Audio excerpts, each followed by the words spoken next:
नमस्कार, यो एभिन्यूज खबरको संकेत हो। तपाईं अहिले एभिन्यूज एट 7 मा हुनुहुन्छ। म नयन सापकोटा। म विष्णु बसौला। प्रारम्भमा मूल खबर। आज लक्ष्मी पूजा। घर घरमा धन धन्यकी देवी लक्ष्मीको पूजा आराधना गरी तिहार पर्व मनाइदै स्थान देखेर प्रसन्न भएर आशीर्वाद दिन्छन्। महाकवि लक्ष्मीप्रसाद देवकोटाको 112औं जन्म जयन्ती आज। विविध साहित्यिक कार्यक्रमको आयोजना गरी महाकविको स्मरण।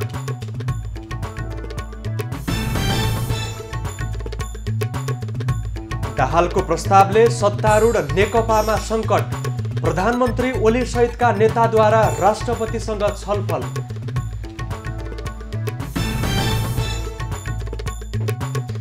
धनुषामा श्रीमानद्वारा नै आमा छोरीमाथि एसिड प्रहार। एसिड प्रहार गर्ने सञ्जीव शाह प्रहरीको नियन्त्रणमा।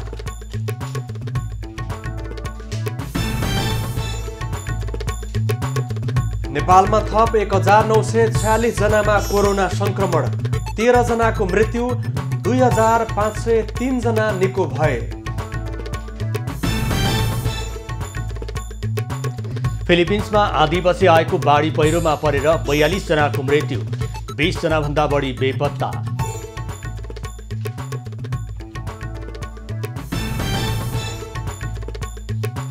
र नेसन्स लिग फुटबलमा आज 9 खेल हुँदै पोर्चुगल र फ्रान्स, जर्मनी र युक्रेन तथा स्पेन र स्विजरल्यान्ड भिड्ने।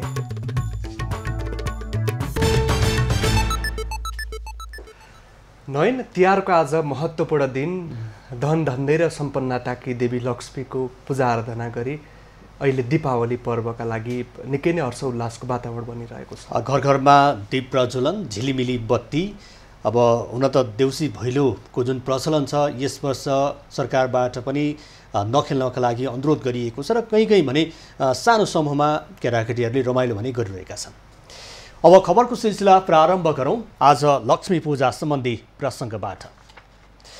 एवं पञ्चकको तेस्रो दिन आज धनधान्य र सम्पन्नताकी देवी लक्ष्मीको पूजा आराधना गरी मनाइँदैछ। लक्ष्मी पूजाका लागि घर सफा सुग्घर र लिपपोत गरिन्छ। आज विशेष गरी घरका झ्याल, ढोका, जोटा, कोठा, सङ्घार, कौसी, अटाली, भर्याङमा दीपावली गर्ने चलन छ। आज बेलुका आँगनदेखि मूल ढोका हुँदै लक्ष्मी स्थापना गरी पूजा गर्ने कोठासम्म लक्ष्मीको पाइला बनाएर बाटो समेत देखाइन्छ।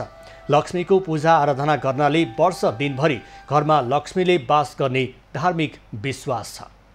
आफूले बनाएको रङ्गोलीमा प्रवेश गरेर आफ्नो पदचिन्ह पछ्याउँदै पूजा कोठासम्म, धनसारसम्म पुग्छिन् र सधैँभरि त्यहाँ झिलिमिली पारेर बालिएको बत्ती र पूजा गरेको स्थान देखेर प्रसन्न भएर आशीर्वाद दिन्छन् र सदा स्थिर भएर रहन्छन् भन्ने जनविश्वास रहिआएको छ।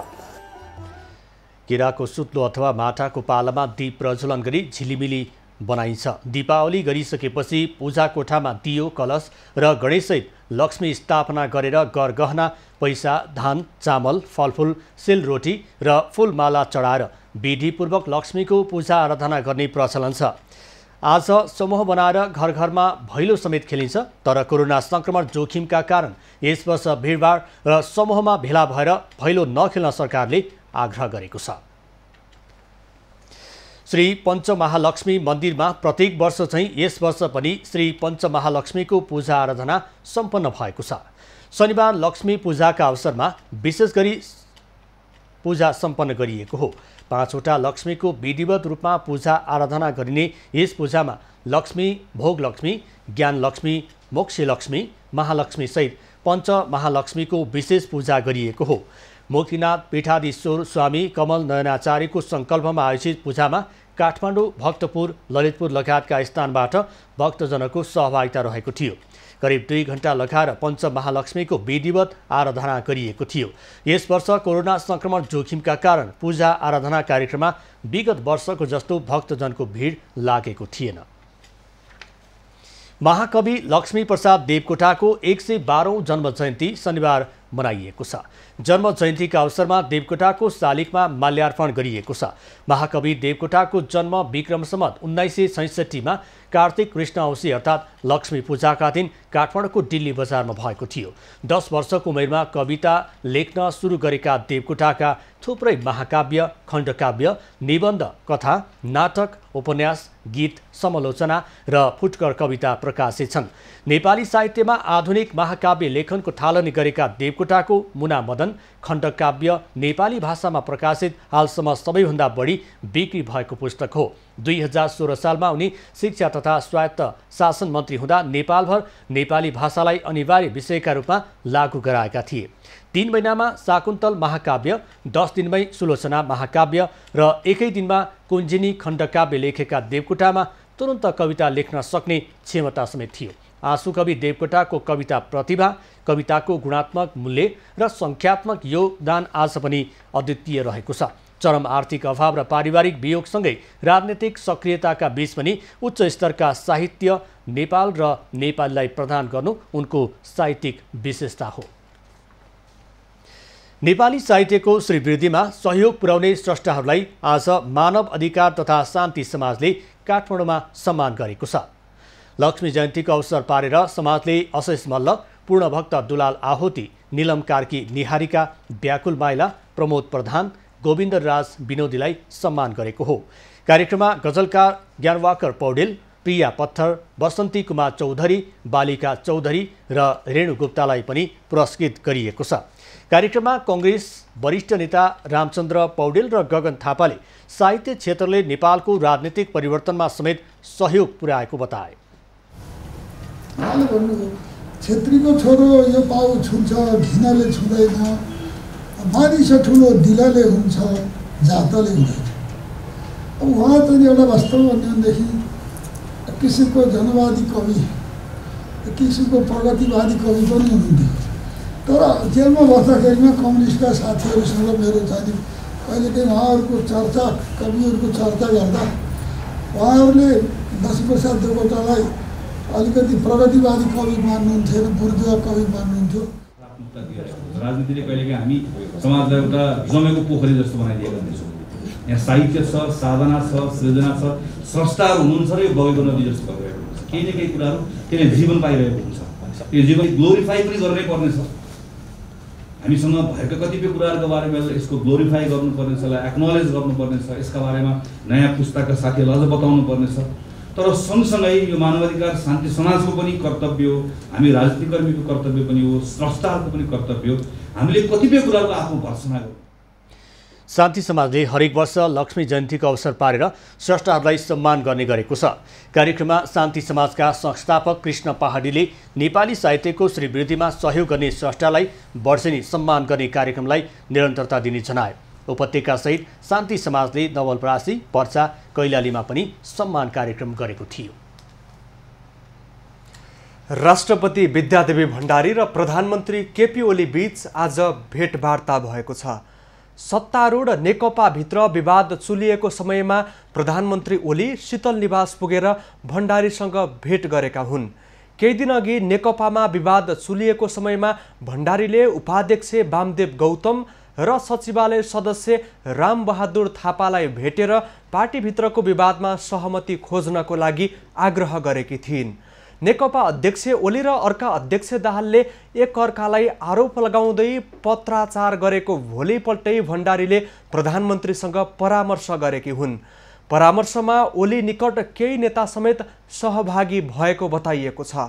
भेटमा राष्ट्रपति भण्डारीले कोरोना संक्रमणको नियन्त्रण र रोकथाम बिर्सेर सत्तारूढ दल आन्तरिक विवादमा फँसेको भन्दै चिन्ता व्यक्त गरेको बुझिएको छ। पार्टीभित्रको विवादभन्दा कोरोना संक्रमणको नियन्त्रणलाई प्राथमिकतामा राख्न पर्ने उनले सुझाव दिएको बुझिएको छ। भेटमा प्रधानमन्त्री ओलीले कोरोना संक्रमणको नियन्त्रणको लागि सरकारले भरसक प्रयास गरे पनि पार्टीभित्रैबाट असहयोग भएको गुनासो गरेको बताइएको छ। पार्टीमा खटपट र विवाद हुने बित्तिकै ओली शीतल निवास जाने गर्दै आएका छन्। राष्ट्रपति भण्डारीले समेत नेकपामा खटपट आउने बित्तिकै चासो लिएर नेताहरूलाई निवासमा बोलाउने र छलफल गर्दै आएकी छिन्। पार्टीभित्रको विवादमा राष्ट्रपति सक्रिय भएको भन्दै आलोचना समेत हुँदै आएको छ। सत्तारूढ नेकपाका स्थायी कमिटी सदस्य एवं लुम्बिनी प्रदेशका मुख्यमन्त्री शङ्कर पोखरेलले पार्टी एकता गम्भीर मोडमा पुगेको बताएका छन्। आज सामाजिक सञ्जालमा आफ्नो धारणा राख्दै पोखरेलले पार्टीका प्रथम अध्यक्ष विरुद्ध सङ्गीन आरोपसहित एकल प्रस्ताव प्रस्तुत गरेपछि पार्टी एकता गम्भीर मोडमा पुगेको अनुभूति सिङ्गो पार्टी पङ्क्तिले गरेको उनको भनाइरहेको छ। शुक्रबार प्रधानमन्त्री निवास बालुवाटारमा बसेको सचिवालयको बैठकमा पार्टीका कार्यकारी अध्यक्ष पुष्पकमल दाहालले एकल राजनैतिक प्रस्ताव प्रस्तुत गरेपछि ओली निकट मानिने पोखरेलको यस्तो धारणा सार्वजनिक भएको छ। पोखरेलले दाहालले पार्टी एकताको मर्म र स्थायी कमिटीको निर्णयको भावना विपरीत सचिवालय बैठकमा प्रथम अध्यक्षका विरुद्धमा सङ्गीन आरोपसहित एकल प्रस्ताव प्रस्तुत गरेको उल्लेख गरिएको छ। उनले अध्यक्ष दाहाललाई पार्टी एकताको रक्षाको लागि बैठकमा प्रस्तुत गरिएको एकल प्रस्ताव फिर्ता गरी एकताको मर्म अनुरूप छलफललाई अगाडि बढाउन अनुरोध पनि गरेका छन्। 26 भदौमा सकिएको पार्टीको स्थायी कमिटी बैठकका निर्णय कार्यान्वयन नभएपछि नेकपामा विवाद चुलिएको छ। पछिल्लो समय अध्यक्षद्वयले लिखित रूपमै एक अर्कालाई आरोप लगाएपछि विवाद सतहमा आएको छ। धनुषामा एक व्यक्तिले आफ्नै पत्नी र छोरीलाई एसिड प्रहार गरेका छन्। जनकपुर उपमहानगरपालिका वडा नम्बर 10 घर भई वडा नम्बर 7 जानकी नगरमा डेरा गरी बस्ने 21 वर्षीय आरती शाह र उनकी छोरी 3 वर्षीय रिहा शाहमाथि सञ्जीव शाहले शनिबार बिहान एसिड प्रहार गरेका हुन्। आरतीको अनुहार सहित पेट र छाती लगायत शरीरको विभिन्न ठाउँमा एसिड परेको छ। एसिडले उनको 20% शरीर जलेको छ। छोरी रियाको टाउको र बायाँ हातमा एसिड परेको छ। आमा छोरी दुवैको Janaki health care and teaching अस्पताल जनकपुरमा उपचार भइरहेको छ। पत्नी र छोरीमाथि एसिड प्रहार गरी भागेका सञ्जीवलाई प्रहरीले पक्राउ गरेको छ। श्रीमान र श्रीमती बीच विवादमा एसिड प्रहार भएको हुन सक्ने प्रहरीको आशंका रहेको छ। दुईजना बीचको सम्बन्ध राम्रो नभएको प्रहरीले जनाएको छ। पछिल्लो 24 घण्टामा नेपालमा थप 1946 जनामा कोरोना भाइरसको संक्रमण पुष्टि भएको छ। 8753 वटा नमुना PCR विधिबाट परीक्षण गर्दा 1130 पुरुष र 816 जना महिलामा संक्रमण देखिएको छ। यो सँगै नेपालमा कोरोना संक्रमित हुनेको संख्या 2,08,279 पुगेको छ। काठमाडौँ उपत्यकामा 835 जनामा थप संक्रमण देखिएको छ। तीमध्ये 642 काठमाडौँ, 105 ललितपुर र 79 जना भक्तपुरका रहेका छन्। त्यस्तै प्रदेश 1 मा 227, प्रदेश 2 मा 38, बागमती प्रदेशमा 978, गण्डकीमा 379, लुम्बिनीमा 209, कर्णालीमा 2 र सुदूरपश्चिम प्रदेशमा 93 जनामा संक्रमण देखिएको छ। अहिले देशभर सक्रिय संक्रमितको संख्या 36,452 रहेको छ। तीमध्ये काठमाडौँमा 15,967, भक्तपुरमा 1,306 र ललितपुरमा 2,346 जना रहेका छन्। सक्रिय संक्रमित मध्ये 28,732 होम र 7,720 जना संस्थागत आइसोलेसनमा रहेका छन्। तीमध्ये 376 जनाको सघन उपचार कक्ष र 74 जनाको भेन्टिलेटरमा उपचार भइरहेको छ। त्यसैगरी पछिल्लो 24 घण्टामा कोरोना मुक्त हुनेको संख्या 2,503 रहेको छ। नेपालमा हालसम्म कोरोना मुक्त हुनेको संख्या 1,70,632 पुगेको छ। नेपालमा निको हुनेको दर 81.9% रहेको छ। कोरोना भाइरसको संक्रमणको पहिचानको लागि हालसम्म 16,02,603 वटा नमुना PCR विधिबाट परीक्षण गरिएको छ। अहिले देशभरका क्वारेन्टिनमा बस्नेको संख्या 1,057 रहेको छ। त्यस्तै पछिल्लो 24 घण्टामा नेपालमा थप 13 जना कोरोना संक्रमितको मृत्यु भएको छ। यो सँगै नेपालमा कोरोना संक्रमणपछि मृत्यु हुनेको संख्या 1215 पुगेको छ। विश्व मधुमेह दिवस शनिबार नेपालमा पनि विभिन्न कार्यक्रमको साथ मनाइएको छ। नेपालमा कम उमेरमै मधुमेह हुनेको सङ्ख्या पछिल्लो समय बढ्दै गएको छ। चिकित्सकहरूले नेपालमा कुल रोगीमध्ये 8% भन्दा धेरैमा मधुमेह देखिएको भन्दै यसबारे सचेत रहनुपर्ने अवस्था आएको बताएका छन्।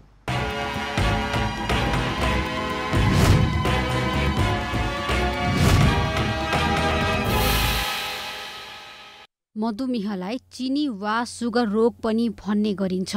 सामान्य अर्थमा रगतमा चिनीको मात्रा शरीरलाई चाहिने भन्दा धेरै भएको अवस्थालाई मधुमेह भनिन्छ। मधुमेहका कारण सन् 2012मा मात्र विश्वभर 48 लाख मानिसको मृत्यु भएको अन्तर्राष्ट्रिय मधुमेह संगठनको तथ्याङ्कमा छ। अमेरिकन डायबिटिज एसोसिएसन र विश्व स्वास्थ्य संगठनका अनुसार मधुमेह रोग पछिल्लो 2 शताब्दीदेखि बढ्दो क्रममा छ। विश्व स्वास्थ्य संगठनका अनुसार हाल विश्वभर 44 करोड भन्दा बढी मानिस मधुमेहबाट पीडित छन्। सन् 2045 सम्ममा मधुमेहका रोगी 62 करोड नाग्ने अनुमान समेत गरिएको छ। नेपालमा मधुमेहका रोगी कुल जनसङ्ख्याको 8% भन्दा बढीमा यो रोग देखिन्छ। मधुमेह रोग लाग्न नदिन स्वस्थकर जीवनशैली र नियमित व्यायाम महत्त्वपूर्ण हुने चिकित्सकहरू बताउँछन्। कन्ट्रोलमा तपाईको कार्बोहाइड्रेट, फ्याट र प्रोटिनको मात्रा मध्येमा कार्बोहाइड्रेटको मात्रा चाहिँ हामीले फेरि कम गर्नुपर्छ।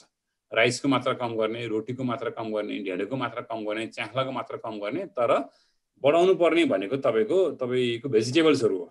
भेजिटेबल्स प्लस बिरामीहरूलाई हामीले चाहिँ सलादहरू पनि खाउ चाहिँ भन्नुपर्छ।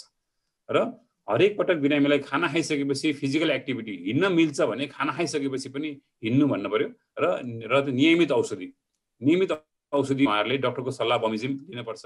विश्वमा 40 वर्ष माथिका 4 जना मानिस मध्ये 1 जनालाई मधुमेह हुने पछिल्ला अध्ययनहरूले देखाएका छन्। मधुमेह बढ्दै जाँदा आँखा, मृगौला, मस्तिष्क, मुटु, नसा लगायत शरीरका विभिन्न अङ्गमा पनि थप समस्या बढ्दै जान्छ, जसका लागि दैनिक रूपमा 30 मिनेट व्यायाम गर्दा मात्र पनि मधुमेह लाग्ने सम्भावना 40% सम्म घट्ने चिकित्सकहरू बताउँछन्। बिरामीहरू हामीले हेर्दाखेरि पनि जो बिरामीहरू औषधि मात्र खाइराख्नु भएको छ र जो बिरामीहरू औषधि प्लस लाइफस्टाइल मोडिफिकेसन प्लस एक्सर्साइजमा बस्नु भएको छ उहाँहरूको सुगर चाहिँ एकदमै कन्ट्रोलमा आएको छ। हामीले सुगर कन्ट्रोल गर्ने भनेर मैले अहिले पनि भने 126 सुगर भए पुग्छ हामीलाई, तर हामीले चाहिँ 60 मा ल्याउने होइन। 126 देखि लिएर 140 180 को हाराहारीमा सुगर राखियो भने धेरै नै कम्प्लिकेसन आउने चाहिँ कमै हुन्छ। 30 वर्षपछि अनिवार्य वर्षमा एक पटक मधुमेहको लक्षण नै नभए पनि चिकित्सकहरूलाई देखाउन विज्ञहरूले सुझाव दिएका छन्। त्यसबाहेक मुख सुक्खा भएमा, आँखा धमिलो भएमा, वजन घट्दै गएमा, पिसाब लागिरहने समस्या भएमा, घाउ निको नभएमा उपचार गर्न जानुपर्ने चिकित्सकहरूको भनाइ छ। मधुमेह रोगबाट बच्न नियमित शारीरिक व्यायाम, सन्तुलित र स्वस्थवर्धक खाना तथा सुर्तीजन्य पदार्थ सेवन नगर्ने जस्ता कुरामा ध्यान दिन जरुरी छ। एभी न्युज खबरका लागि त्रिकुडा भट्टराई बस्नेत, काठमाडौँ।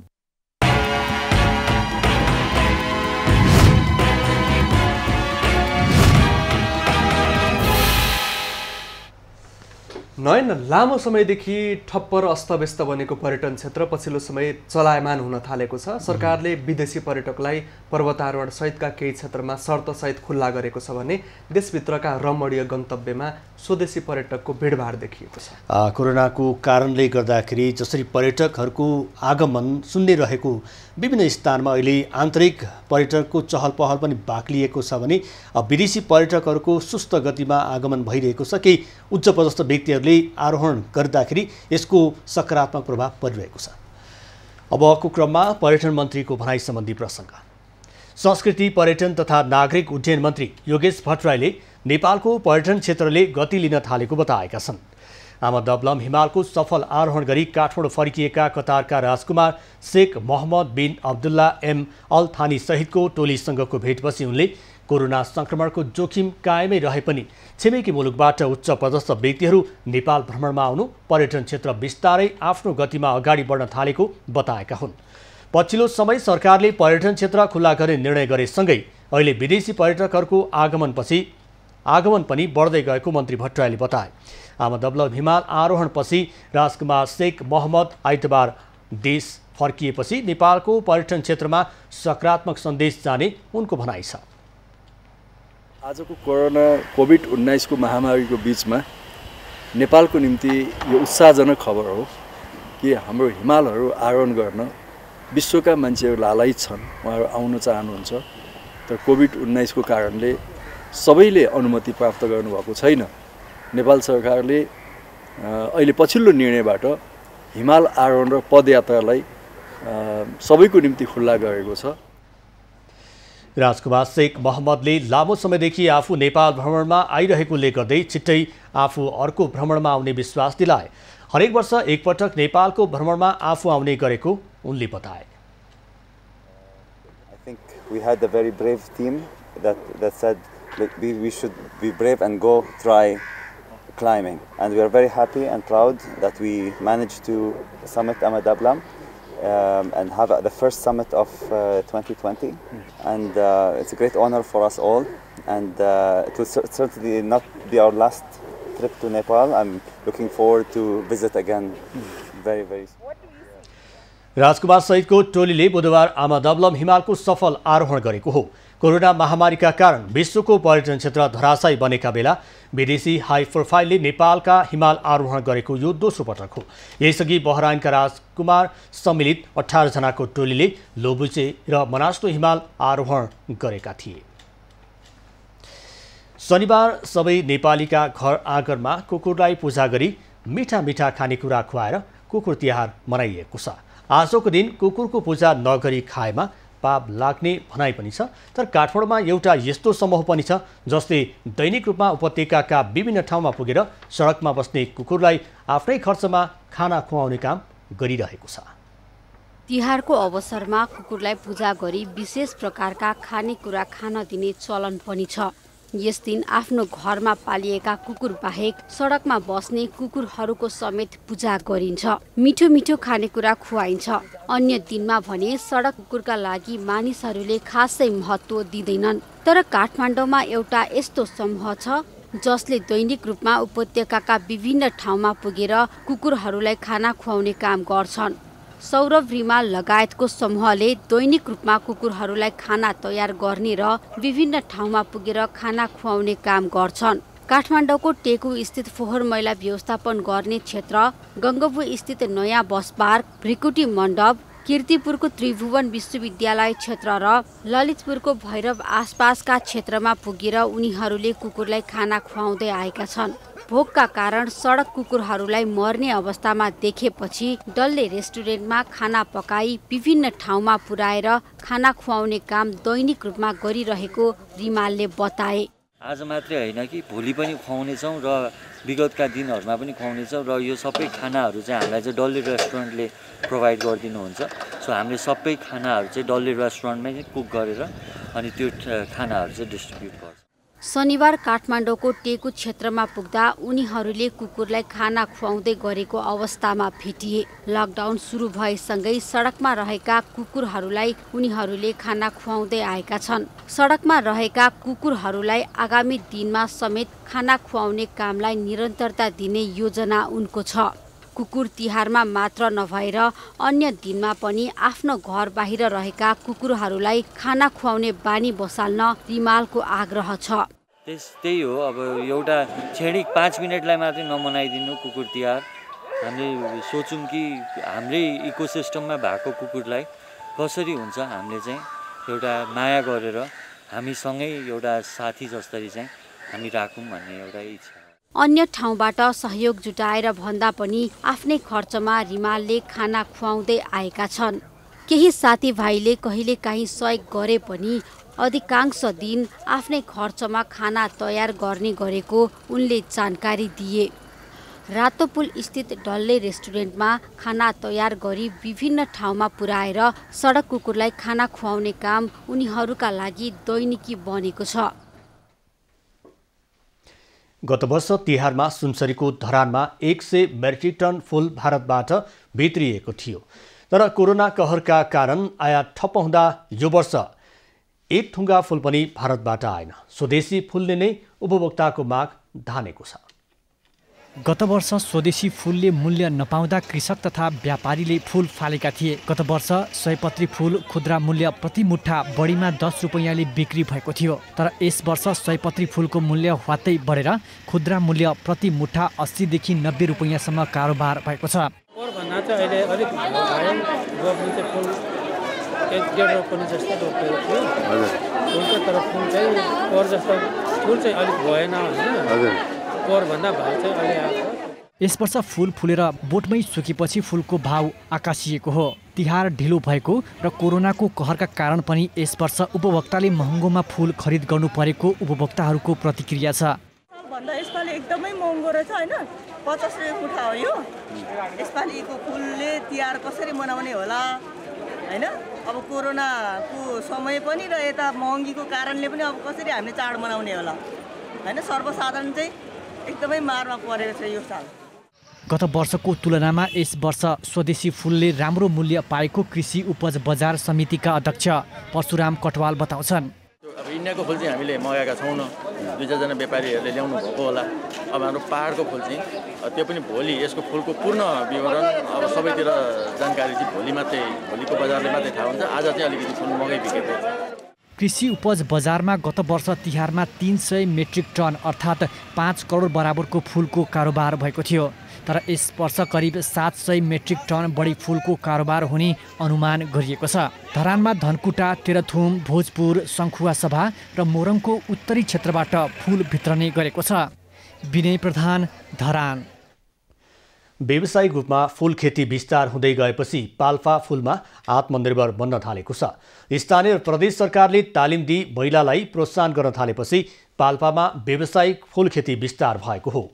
खेती गर्न सजिलो र आम्दानी राम्रो हुने भएकाले फुल खेतीतर्फ आकर्षित भएको महिलाहरूले बताएका छन्।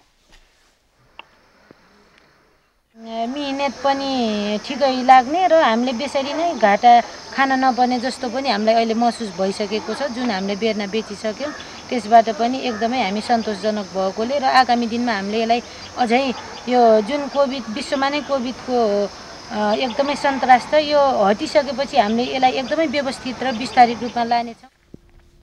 पाल्पाको रामपुर, मागागढीको सराई, बेगनासकालीको आर्य भन्ज्याङ क्षेत्रमा व्यावसायिक रूपमा फुल खेती हुँदै आएको छ। बजार प्रवर्धन गर्न र फुल उत्पादनमा पालिकाहरूले प्राविधिक सहयोग गर्दै आएका छन्। कोरोना संक्रमणको जोखिमका कारण यसपटक तिहारको चहल पहल न्यून छ। अघिल्लो वर्षमा साथीभाइ जमघट भएर यति बेला देउसी भैलो खेल्ने तयारीमा जुटेका हुन्थे। तर यो वर्ष अवस्था फरक छ। कोरोना संक्रमणको जोखिमले अहिले समूहमा खेल्ने बस्ने अवस्था छैन। तिहारको समयमा देउसी भैलो खेल्ने अवस्था नभएपछि झापा जिल्लाका मादल व्यवसायको व्यवसाय पनि चौपट भएको छ।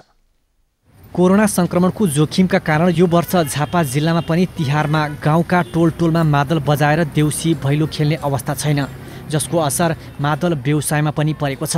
पोहोरका वर्षहरूमा तिहारको बेला भ्याइ नभ्याइ हुने मादल व्यवसायहरू व्यापार नै शून्य भएपछि अहिले फुर्सदमा भएको बताउँछन्। गत वर्षहरूमा निकै बढी मादल तथा गिटार, हार्मोनिया बिक्ने गरेको भए पनि यो वर्ष व्यापार नभएको व्यवसायी बताउँछन्। पहिलाको तुलनामा त अहिले तपाईँको लगभग 80 देखि 85% नै पुरै डाउन छ।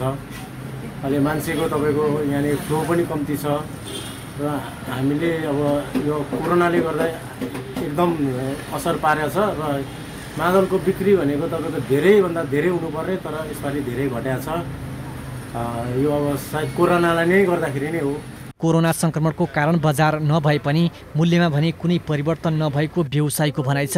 विगतका वर्षहरू जस्तै यस वर्ष सामानको मूल्य सस्तो भए पनि व्यापार नहुँदा भाडा तिर्नै समस्या भएको व्यवसायी बताउँछन्। पहिला हेरी त अहिले त एकदमै कम भइरहेछ।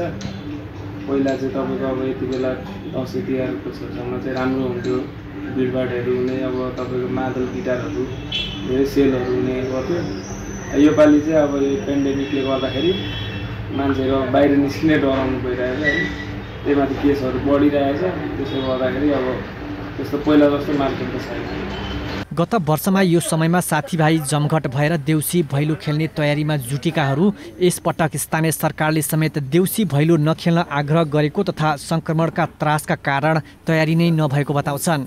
अहिले माहौलहरू पहिलाको जस्तो चाहिँ तपाईँको बेला हुने एउटा सांस्कृतिक दृष्टिकोण हामी अब नेपाल भनेपछि एउटा देउसे भनेको वर्ष एक वर्ष आउने होइन धेरै अब मिलजुली गरेर एउटा रमाइलो एउटा निकै वातावरण हुन्थ्यो।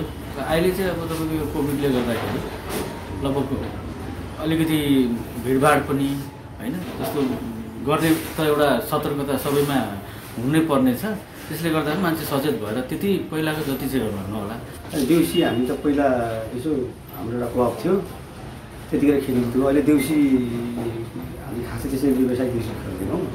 यसो यसो साथीभाइ भेटेर यसो गिटार बोकेर जो छरछिमेकीको चिनेको आफन्तहरूसँग जाने यसो चलन थियो त्यति हो। त्यसो रमाइलो गर्नलाई होइन। र अब कोभिडले गर्दाखेरि सायद त्यो पनि नहोला। कोरोनाको महामारीको असरका साथै पछिल्लो समय प्रविधि तथा डिजिटल गीत सङ्गीतको कारणले मादल बजाउने परम्परा नै सङ्कटमा पर्न थालिसकेको छ। मादल भन्दा क्यासेट बजाएर देउसी खेल्ने चलनले युवा पुस्ता माझ प्राथमिकता पाउँदा मादलको बिक्री वितरण समेत कम हुँदै गइरहेको छ। सन्तोष नेउपाने, झापा। पर्वतमा तीनै तहका सरकारको सहकारीमा 54वटा विकास आयोजना सञ्चालनमा छन्। स्थानीय प्रदेश र सङ्घीय सरकारको साझेदारीमा निर्माण थालिएका अधिकांश योजनाको काम भने कछुवा गतिमा भइरहेको छ। पर्वतमा राष्ट्रिय गौरवका साथै अन्य विकास आयोजनाको काम सुस्त गतिमा भइरहेको छ। आयोजनाको सम्झौता अवधि सकिए पनि कामले गति लिएको छैन। जिल्लाकै गौरवका आयोजनाको रूपमा रहेको मध्य पहाडी लोकमार्गको काम समेत अलपत्र अवस्थामा छ। पर्वतमा पर्ने 23 किलोमिटर सडकमा 60% मात्रै काम भएको छ। सो सडक 83 करोड 98 लाखमा ठेक्का सम्झौता भएको हो। 72 किलोमिटर लामो पोखरा बागलुङ खण्डलाई नयाँ स्वरूपमा ढाल्ने लक्ष्य भए पनि काम कछुवा गतिमा छ। कुस्मा र ज्यादी झोप्रे बगर पुल पनि अलपत्र छ। मोदीमा निर्माणाधीन कृषि उपज सङ्कलन केन्द्र भुरुङ्दी खोला पुलको अवस्था पनि उस्तै छ। स्थानीय सरकारका योजना पनि हचुवाका भरमा थालनी गर्दा अघि बढ्न सकेका छैनन्। यो बाटो योजना बिना चाहिँ इस्टिमेट गर्नेले इस्टिमेट नगरिकन चाहिँ खनेको हुनाले यो बाटो अलपत्र पर्यो। ठेकेदारको लापरवाही, प्राविधिक डिजाइनमा दोहोरोपन, समयमा रकम निकासा नहुनु लगायतले पनि काम प्रभावित भएको छ। कति आयोजना पुरा नहुँदै भत्किने क्रममा छन्। तर ठेकेदारहरू भने मजदुर अभाव, कोरोना संक्रमणलाई बाहना बनाउने गर्दछन्। लकडाउनमा काम गर्न कठिनाइ भन्दा त अब विश्वले एउटा कठिनाइ महसुस गरेको पिरियड हो क्या। त्यतिको बावजुद पनि हामीले अब मेन कुरोहरू पहिले लकडाउन सरकारले गर्ने बित्तिकै हाम्रा भइरहेका पुराना कामदारहरू 200-300 जनालाई आफ्नो घर पठाउने काम गरियो। त्यति गर्दा गर्दै पनि 30-40-50 जना जति यो सेक्सनमा अहिले 50 जना जति लेबरहरू छन्। पूर्वाधार विकास कार्यालय पर्वतका अनुसार जिल्लामा तीनै तहका सरकारको सहकार्यको अभाव र ठेकेदारको इच्छा शक्तिको अभावमा धेरै आयोजनाहरू अलपत्र रहेका हुन्। काम रोकिएपछि कार्यालयले ठेक्का सम्झौता तोडेर नयाँ सम्झौता आह्वानको तयारी गरेको छ। लामो समयदेखि सम्पन्न नभएका योजनाहरूको सन्दर्भमा सम्बन्धित निर्माण व्यवसायीकोसँग कन्ट्र्याक्ट तोडेर नयाँ तरिकाबाट नयाँ खरिद प्रक्रिया अगाडि बढाउन आवश्यक देखिन्छ भने तत्काल अहिले चाहिँ छोटो समयावधि भएका निर्माण व्यवसायीको हकमा भने चाहिँ म्याद थपेर अगाडि बढाउन आवश्यक देखिन्छ। पर्वतमा स्थानीय सरकार साझेदारीका 17, प्रदेश सरकार साझेदारीका 28 र सङ्घीय सरकार साझेदारीका 9वटा विकास आयोजना सञ्चालनमा छन्। यी मध्ये अधिकांश आयोजनाको सम्झौता अवधि सकिएको महिनौं भए पनि काम भने अलपत्र अवस्थामै रहेको छ। कोरोना संक्रमण, ठेकेदारको लापरवाही लगायतले विकास आयोजना प्रभावित छन्। पर्वतबाट महेन्द्र जीसीको रिपोर्ट। प्लास्टिक झोलाको विकल्प सहित खजुरा गाउँपालिकामा प्लास्टिक मुक्त अभियान सुरु भएको छ। खजुरालाई प्लास्टिक मुक्त गर्न विकल्पको रूपमा कपडाको झोला प्रयोगमा ल्याइएको छ। बाँकेको खजुरा गाउँपालिकाले 30 जना महिलालाई रोजगारी दिँदै कपडाको झोला उत्पादनमा लागेको छ। गत साउन महिनादेखि मुख्यमन्त्री ग्रामीण विकास कार्यक्रम अन्तर्गत अति विपन्न सीमान्तकृत महिलालाई झोला उत्पादन कार्यमा लगाइएको हो। वडा नम्बर 3 बी गाउँमा झोला उत्पादन केन्द्र सञ्चालन गरी दैनिक 300 झोला उत्पादन गरिएको छ। यसरी महिलाहरूले रोजगारी पाएपछि खुसी व्यक्त गरेका छन्। झोला सिलाइ रोजगार दिनुभएको छ र आर्थिक स्थिति कम एकदम न्यून वर्गलाई रोजगार दिनुभएको छ।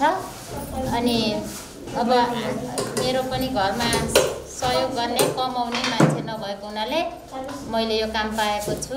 झोला सिलाइको काम पाएपछि बालबच्चाको पढाइ खर्चदेखि घर खर्च समेत चलेको महिलाहरूको भनाइ छ। कोरोना संक्रमणका बेला कसैले पनि सरसापट नदिने भएकाले झोला सिलाइ गरे बापत पारिश्रमिक पाउँदा महिलाहरूलाई राहत पुगेको छ। कामकाज धेरै राम्रो भयो, धेरै सजिलो भयो बच्चा-बच्ची पढाउन। अनि घरमा सबै कुराहरू किनेर खानुपर्छ अरे। अनि अहिले यस्तो बेलामा कोहीले सरसापटी पनि दिँदैन न, 15-15 दिनमा पैसा मिल्छ। अनि सब राम्रै छ भनौँ। खजुराले रोजगारी दिँदा महिलाहरू आत्मनिर्भर भएका छन् भने सिकेको सिप सदुपयोग भएको छ। यहाँ सिलाएर सिप सिकेर आफ्नो सिपलाई सदुपयोग गर्नुहुनेछ र घर गएर पनि आफ्नो सदुपयोग गर्नुहुन्छ सिपलाई। र 30 जना महिलाले यो झोला उत्पादन गरेर यो गाउँपालिकालाई अगाडि प्लास्टिक मुक्त गर्न खोजिराख्नु भएको छ र सिप पनि पाउनु भएको छ, रोजगार पनि पाउनु भएको छ। मुख्यमन्त्री ग्रामीण विकास कार्यक्रम अन्तर्गत गाउँपालिकाले सीमान्तकृत अपाङ्ग दलित महिला र आर्थिक स्थिति कमजोर भएका महिलाहरूलाई रोजगार दिने गरी झोला उत्पादन कार्यक्रम सुरु गरेको हो। खजुरा गाउँपालिकाभित्रका कम्तीमा पनि 30 जना पछाडि परेका महिला, सीमान्तकृत महिला, अपाङ्ग महिला, दलित महिला र आर्थिक अवस्थामा कमजोर भएका महिलाहरूलाई मध्यनजर गरेर कम्तीमा पनि 30 जना महिलाहरूलाई रोजगार दिनको निमित्त हामीले चाहिँ झोला उत्पादन कार्यक्रम सुरु गरिसकेका छौँ। पहिलो पटक 30 जनालाई गाउँपालिकाले तालिम दिएको हो। थप महिलाहरूलाई पनि तालिम दिने गाउँपालिकाको योजना छ।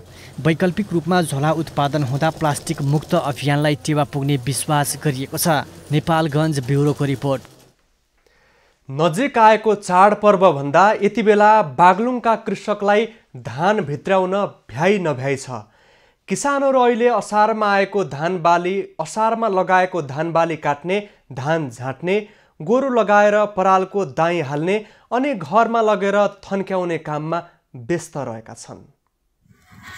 वर्षभरि खाने धान खेती यसपटक राम्रो भएपछि बागलुङका किसान उत्साहित देखिएका छन्। तिहार नजिकै आए पनि बागलुङका किसानलाई भने असारमा लगाएको धान बाली घरमा थन्क्याउन यति बेला भ्याइ नभ्याइ छ। गाउँ गाउँमा किसानहरू धान बाली भित्र्याउन कम्मर कसेर लागिरहेका छन्।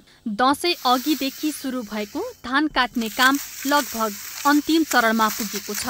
एकातिर तिहारको चटारो, अर्कोतिर कोरोना भाइरसको त्रासका बीच धान भित्र्याउन व्यस्त देखिन्छन्। वर्षभरिको लागि चामलसँगै पशु आहारको रूपमा परालको लागि बागलुङमा धान खेती हुने गरेको छ। धान समग्रमा लियो भने हाम्रो गाउँमा के टाकुरीमा एकदम राम्रो छ। परास जेठो बुढो लगाइएको छ। किन लगाएको भन्दाखेरि गाई भैँसी पाल्दाखेरि पराल लामो हुन्छ अनि धान जति भयो नि एकदम चामल पर्छ। एकदम समग्रमा जति वर्ष भयो नि धान राम्रो छ धेरै। बागलुङ जिल्लामा यस वर्ष धान उत्पादन 4 देखि 5% बढ्ने भएको छ। कृषि ज्ञान केन्द्र बागलुङका अनुसार यस वर्ष निरन्तर वर्षा भएको, अनुकूल मौसम र जैविक मलको प्रयोग गरिएकाले उत्पादन बढ्ने देखिएको हो। जिल्लामा 5650 हेक्टर जमिनमा धान खेती गरिने कृषि ज्ञान केन्द्रले जनाएको छ। गत वर्ष 18,000 मेट्रिक टन उत्पादन भएको थियो भने यस वर्ष उत्पादन 4% बढेर 18,900 मेट्रिक टन पुग्ने केन्द्रको अनुमान छ। वर्ष 2076-77 को डाटा अनुसार चाहिँ 5650 हेक्टरमा चाहिँ हाम्रो धान खेती भइरहेको छ। त्यसले चाहिँ उत्पादन हाम्रो लगभग 18,000 मेट्रिक टन चाहिँ धान खेती उत्पादन भइरहेछ। यो भनेको चाहिँ हाम्रो धानको उत्पादकत्व चाहिँ 3.19 मेट्रिक टन चाहिँ 1 हेक्टरमा उत्पादन गरेको चाहिँ हाम्रो यो बागलुङ जिल्लाको अवस्था रहेको छ। कृषि ज्ञान केन्द्रका अनुसार उन्नत बिउको प्रयोग, मलखाद पर्याप्त आपूर्ति, कीटनाशक औषधिको प्रयोग जस्ता कारणले उत्पादन बढेको हो। बागलुङमा पछिल्लो समय सुधारिएको जेठो बुढो, खुमल 4, राधा 7, लुम्ले 2 लगायतका स्थानीय जातका धानको बिउको प्रयोगतर्फ कृषकहरू आकर्षित भएका छन्। जिल्लाको कुस्मिसेरा, अर्जेवा, नारायण स्थान, जैदी, हरिचौर, हटिया, खरवाङ, नरेठाँटी र बागलुङ नगरपालिका धान खेतीको लागि पकेट क्षेत्रको रूपमा लिने गरिन्छ। बागलुङबाट राजेश चन्द्र राज भण्डारीको रिपोर्ट। मिथिलाञ्चल लगायत महोत्तरीको पौराणिक तथा सांस्कृतिक पहिचान भएको हुक्का लोली नाच लोप हुने अवस्थामा पुगेको छ। पितृक्रियाको निमित्त गरिएको धार्मिक मान्यतालाई मनोरञ्जनको रूपमा प्रयोग गर्न थालेपछि हुक्का लोली लोप हुन थालेको हो। मिथिला अञ्चलको पौराणिक तथा सांस्कृतिक पहिचान बोकेको हुक्का लोली लोप हुने अवस्थामा छ। विगतमा महोत्तरीको शहरी र ग्रामीण क्षेत्रमा बालकदेखि वृद्धसम्मले पहिले हुक्का लोली नाच्ने गर्दथे। मनोरञ्जनका अन्य साधन र प्रविधि भित्रिएसँगै हुक्का लोली मनोरञ्जनको रूपमा शहरी क्षेत्रमा सीमित भएको छ। गाउँहरूमा फाटफुट रूपमा युवाहरू हुक्का लोली नचाउने गरिएको छ। हुक्का लोली के कल जाइए? हुक्का लोली पाप के भगावे के लिए, प्राचित के भगावे के लिए, धर्म के लावे के लिए, धर्म के पलटावे के लिए हुक्का लोली कल जाइए। अरे धर्म के लोग छोड़ रहा है, ओकरा जैसे हुक्का लोली भागे के प्रयास करे के चाहिए। सब कोई मिलके पाप के भगा के लक्ष्मी के लावे के चाहिए। लक्ष्मी पूजाका राति हुक्का लोली नचाउने गरिन्छ। दियो बत्तीकै रात परिवारका सदस्य कपडाको पोकोमा तारले बेरेर बनाइएको उख मट्टीतेलमा भिजाई आगो बालेर हुक्का लोली खेलिन्छ। ये कि राक्षस भागे और लक्ष्मी आवे और इस संस्कृति जो लोप भ रही भारतीय संस्कृति हम मिथिला सेहो संस्कृति है। संपूर्ण युवा से आग्रह करै छी कि ई संस्कृति के हम सब धरोहर मान के शाम के दिन आई के दिन शाम के टाइम में हुक्का लोली भाज के और घर घर में दिखा करके राक्षस के भगाओ और लक्ष्मी खिलाओ। हुक्का लोली नचाउने कार्यमा बालकदेखि वृद्धसम्म सहभागी हुने गर्दछन्। हुक्का लोली नचाउने कार्य लोप हुन थालेपछि संस्कृतविदहरूले यसलाई संरक्षण गर्नुपर्ने जोड दिएका छन्। मिथिला के धर्म संस्कृति, मिथिला धर्म संस्कृति हो कि यहाँ हुक्का लोली जलाउने काम गर्छ। राक्षसहरूलाई यो गर्ने र मच्छर जति लामखुट्टेहरू छन् सबैलाई मार्ने यसको महान पर्व हो। यसलाई सबैले मनाइदिनु पर्यो। रातको अन्तिम प्रहरमा घरको मूल महिलाले नाङ्लो बजाएर धनकी देवी लक्ष्मी आह्वान गर्ने चलन पनि छ। महोत्तरीबाट कमलेश मण्डलको रिपोर्ट।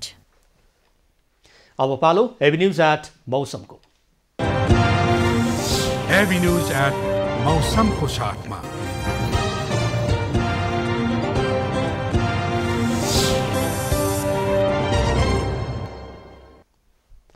पछिल्लो 24 घण्टामा देशभरको मौसममा सामान्यदेखि आंशिक बदली रह्यो।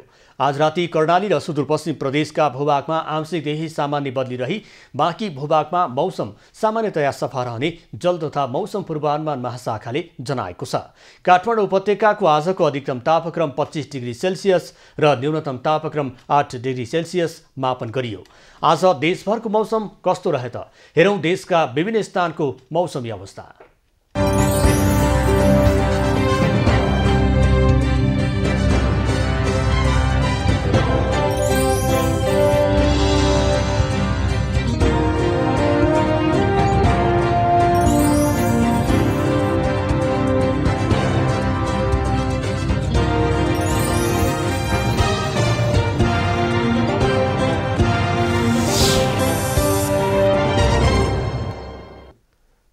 अहिलेलाई खबरको क्रम यति नै। एबी न्यूज खबरका यी सहित अन्य विस्तृत खबरका लागि www.abnews.tv लगअन गर्न सक्नुहुनेछ।